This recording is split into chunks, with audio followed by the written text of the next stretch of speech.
is directed by Fede Alvarez, who directed 2013's reboot of The Evil Dead. The film follows 3 burglars that one night decide to break into this blind guy's house in order to steal the sufficient amount of money. But what they don't know is that this blind guy is actually a badass.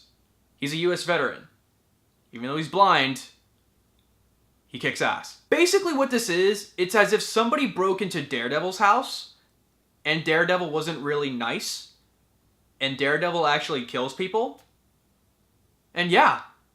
So I was actually really excited to see this movie. Even though there was like a lot of mixed reviews for 2013's Evil Dead, I still liked that movie as a reboot. I think the reason why people didn't really care for that reboot was because it was such a seriously toned Evil Dead movie. The Evil Dead series is now known for comedic elements. Like, they are horror themed, but, you know, they're still kind of really funny. And when Fede Alvarez directed the Evil Dead reboot back in 2013, it was a seriously toned movie. Some people didn't like that, some people did. I liked it, I didn't care. It was going back to the roots of the first Evil Dead movie. But with this movie, Don't Breathe, the serious atmosphere that Fede Alvarez provides actually works really well in this film. I feel like this could actually happen to someone. Say, if you broke into someone's house, you're a thief, and this person actually turns out to be a US veteran or just a heavily armed house owner. I also like horror movies that have characters that aren't necessarily good people, whereas they do something and in return something bad happens to them. That's this movie. But with some of the characters, except for one, you can tell probably by the trailer or just watching the movie,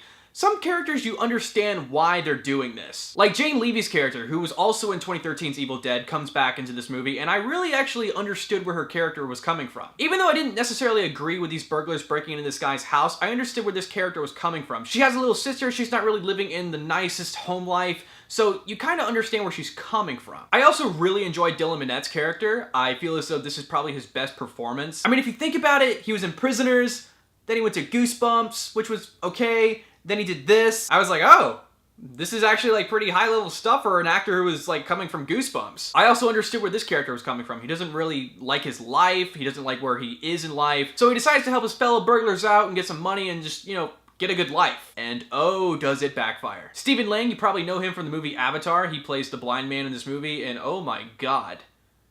This guy's performance was so well done. Like, jeez. Like, because of him, this movie really got under my skin.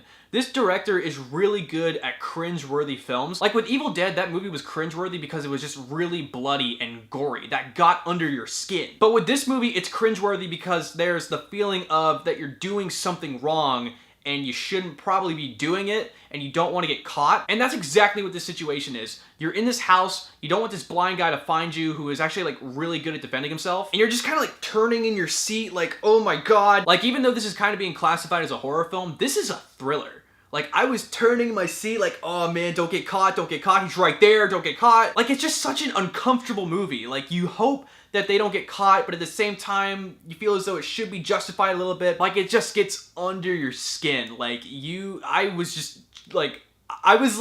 had a tank top on while watching this film, and I was sweating. And I felt so bad for my friend who was sitting next to me, because, like, I would, like, do this, and I was sweating. Like, it's almost like watching Cops. Like, you don't want to get caught doing something, you know?